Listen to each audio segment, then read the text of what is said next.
இந்த video sponsor பண்ணுறது எஜுகேஸ்ட் தாங்க. இது ஒரு லேர்னிங் பிளாட்ஃபார்ம். இந்த லேர்னிங் பிளாட்ஃபார்மில் digital marketing course, coding, stock marketing இது எல்லாமே ஃபீஸ் ரொம்ப கம்மியான விலையில் ஈஸியாக புரியும்படி சொல்லி கொடுக்குறாங்கங்க. கோர்ஸ் டீட்டெயில்ஸ் பற்றி தெரிஞ்சுக்கணுன்னா டிஸ்கிரிப்ஷனில் லிங்க் கொடுத்துருக்கேன், மறக்காம செக் பண்ணி பாருங்கள். The struggle to find courses that truly speak your language, it's finally over. Welcome to EduQuest, where learning is made just for you.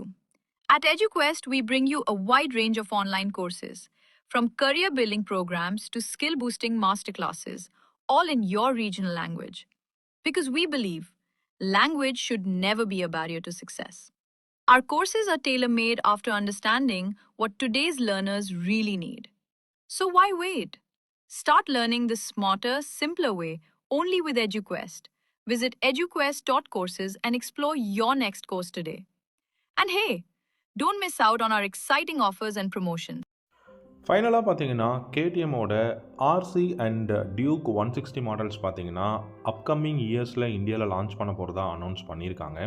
இது அஃபிஷியலாக கேடிஎம் அனௌன்ஸ் பண்ணலனாலும் நிறைய இந்தியாவில் இருக்கக்கூடிய ட்ரஸ்டடான ஆட்டோமொபைல்ஸ் ஜேர்னலிஸ்ட்டாக இருக்கட்டும், நிறைய மேகசின்ஸில் எல்லாமே சொல்லியிருக்காங்க. அப்கமிங்கில் கேடிஎம் பார்த்தீங்கன்னா ஆர்சி மாடல்லையும் சரி, டியூக் மாடல்லையும் சரி 160 சிசியில் வந்து பைக் கொண்டு வர போகிறதா சொல்லியிருக்காங்க. அந்த பைக்கோட ப்ரைஸ் எவ்வளோ இருக்கும், என்ன கான்ஃபிகரேஷனில் இருக்கும் அப்படிங்கிறது தான் இந்த வீடியோவில் நம்ம பார்க்க போகிறோம். இந்த வீடியோ பிடிச்சிருந்தா லைக் பண்ணிக்கோங்க. கேடிஎம்மை பொறுத்த வரைக்கும் அவங்களுடைய பெஸ்ட் செல்லிங் பாயிண்டே என்ன அப்படின்னு பார்த்தீங்கன்னா பைக்கோட பர்ஃபார்மன்ஸ், அதே சமயம் லாட் ஆஃப் டெக்னாலஜிங்க. ஸோ பைக்கில் எக்கச்சக்கமான நியூ ஃபியூச்சர்ஸை கொடுத்து அந்த பைக்கோட ஹார்ஸ் பவர் அண்ட் டார்க்கை ஏற்றி ஒவ்வொரு வருஷமும் அந்த பைக்கோட கலர்ஸ், அதுக்கப்புறம் பார்த்தீங்கன்னா அந்த பைக்கில் ஒரு சில அவங்களுக்கு அப்டேட்ஸை கொடுத்து பார்த்தீங்கன்னா லான்ச் பண்ணிட்டு இருப்பாங்க. அதில் உங்களுக்கு 200, 250, 390 வரைக்கும் பெஸ்ட்டான கான்ஃபிகரேஷன் இருக்குது. பட் எல்லாமே பார்த்தீங்க அப்படின்னா உங்களுக்கு 2 லேக்குக்கும் மேலேங்க, 2,25,000. அதாவது பார்த்தீங்கன்னா எக்ஸோரூம் ப்ரைஸே ரொம்ப எக்ஸ்பென்சிவாக இருக்கக்கூடிய ஒரு பைக்ஸாக இருந்துக்கிட்டு இருக்கு. ஸோ அதை வந்து கட் ஆஃப் பண்ணணும். ஸோ அது என்னதான் எக்ஸ்பென்சிவாக இருந்தாலும் அண்டர் 2 லேக்கில் நமக்கு ஒரு 160 சிசியில் பைக் வேணும் அப்படிங்கிறதுக்காக கேடிஎம் பார்த்தீங்க அப்படின்னா ஆர்சி மாடல்லையும் சரி, இல்லாட்டி உங்களுக்கு டியூக் மாடல்லையும் சரி 160 சிசி பைக்ஸ் வந்து கொண்டு வர போகிறதா அனௌன்ஸ் பண்ணியிருக்காங்க அப்படிங்கிற மாதிரி தான் சொல்லியிருக்காங்க. அப்படி வந்துச்சுன்னா அண்டர் 1 லேக் அப்படிங்கும் போது நம்ம 1,80,000 அண்டர் 2 லேக் அப்படிங்கும்போது 1,80,000 2 லட்ச ரூபாக்குள்ள நம்ம எதிர்பார்க்கலாம். கான்ஃபிகரேஷனை பொறுத்த வரைக்கும் 160 CC single cylinder liquid cooled engine தான் இருக்க போகுது. இன்ஜின் ப்ரொடியூஸ் பண்ணக்கூடிய பவர்னு பார்த்தீங்கன்னா கண்டிப்பாக அண்டர் 20 தாங்க ப்ரொடியூஸ் பண்ண முடியும். ஏன்னா 160 அப்படிங்கும் போது R15க்கு ஈக்குவலாக தான் நமக்கு வந்து அந்த கான்ஃபிகரேஷனை நம்ம வந்து கம்பேர் பண்ணி பார்க்க முடியும். ஸோ அப்படி பார்க்கும்போது உங்களுக்கு பார்த்தீங்கன்னா ஒரு 19 ஹார்ஸ் பவரும் கிட்டத்தட்ட ஒரு 15 நியூட்டன் டார்க்கும் தான் ப்ரொடியூஸ் பண்ண முடியும். அலாய் வீல்ஸ் வந்து கொடுக்க போகிறாங்க. நல்ல வைடான ரேடியல் டயர்ஸ் வந்து அவைலபிளாக இருக்க போகுது. ஃப்ரண்ட்டில் KYBலேருந்து அப்சைட் டவுன் ஃபோக்ஸும், ரியரில் மோனோ ஷாக் சஸ்பென்ஷன் தான் கொடுக்க போகிறாங்க. அண்ட் இந்த கேடிஎம்மோட பைக்ஸை பொறுத்த வரைக்கும் பார்த்தீங்கன்னா எல்லாமே கொஞ்சம் வெயிட்டான ஒரு பைக்காக தான் இருக்கும். அண்ட் உங்களுக்கு இந்த பைக்கை பொறுத்த வரைக்கும் 12 litres of fuel tank capacity. Mileage பார்த்தீங்க அப்படின்னா கொஞ்சம் 35 கிலோமீட்டர் பர் லிட்டர் வரைக்கும் உங்களுக்கு வரதுக்கான சான்சஸ் இருக்குது. டாப் ஸ்பீட் டெஃபினட்டாக 120க்கும் மேலே தாராளமாக இந்த பைக்கால் வந்து போக முடியும். பில்டு குவாலிட்டியும் கண்டிப்பாக நல்லாயிருக்கும் அப்படிங்கிற மாதிரி சொல்லியிருக்காங்க. ஸ்டெப் அப் சீட், அதுவும் ஸ்பிட் சீட் தான் கொடுக்க போகிறாங்க. டியூக்கும் சரி, உங்களுக்கு ஆர்சியும் சரி.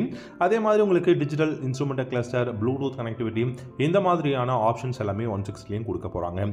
ஸோ மெயினாக பார்த்தீங்கன்னா இந்த பைக் வந்து ஒரு நல்ல காம்படிட்டராக இருக்கணும், R15க்கு ரைவலாக இருக்கணும் அப்படிங்கிறதுக்காகவும் தான். அதே மாதிரி பார்த்தீங்கன்னா உங்களுக்கு RS200க்கும் ஒரு மிகப்பெரிய ரைவலாக இருக்குங்க இந்த பைக்கை பொறுத்த வரைக்கும். இந்த பைக்கோட ஃப்ரண்ட்டில் பார்த்தீங்க அப்படின்னா எல்இடி ஹெட்லாம்ப், அதாவது பை ஃபங்க்ஷனல் எல்இடி ஹெட்லாம்ப்ஸ் தான் வரப்போகுது கேடிஎம்மை பொறுத்த வரைக்கும்.